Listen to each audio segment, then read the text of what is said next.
જી આપણા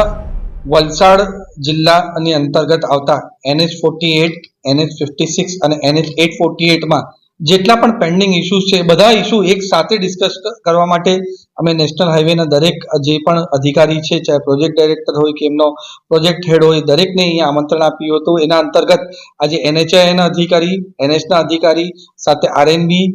અને બીજા જેટલા પણ સરકારી અધિકારીઓ દરેક અહીંયા હાજર હતા. અને બીજા જેટલા ખાડાઓ પડ્યા છે ને બીજા જે રસ્તાના ઇસ્યુ છે એને મેં પૂરું જાણ્યું અને એમને તાકીદ કરવામાં આવી કે આવા કોઈ પણ ખાડા આઈડેન્ટિફાઈ કરે એમાં 48 કલાકની અંદર એ ખાડા પુરાવી જવા જોઈએ ને એ ટેમ્પરરીની પણ સારી રીતે રહી એ કરવાનું છે. ને જ્યારે પણ એમને ડ્રાય સ્પેલ મળશે ત્યારે એ લોકો રીસર્ફેસિંગના ને જેટલા પણ પરમનન્ટ સોલ્યુશન છે એ પૂર્ણ કરવાના છે. એની સાથે જ જ્યાં જ્યાં પાણી ભરાવાના ઇસ્યુ પૂરા હાઈવે પર આવે છે એવા અમે સ્પોટ આઈડેન્ટિફાઈ જેમને કર્યા છે, જ્યાં વાપી બલીઠાનો હોય કે પછી આપણા અહીંયા ડુંગરી તરફ હોય જ્યાં પાણી ભરાઈ જાય છે તરત થોડા જ વરસાદમાં, એવા સ્પોટો આઈડેન્ટિફાઈ કરીને RNB અને બીજા જેટલા પણ આપણે સરકારી ડિપાર્ટમેન્ટ છે એની સાથે સંલગ્ન કરીને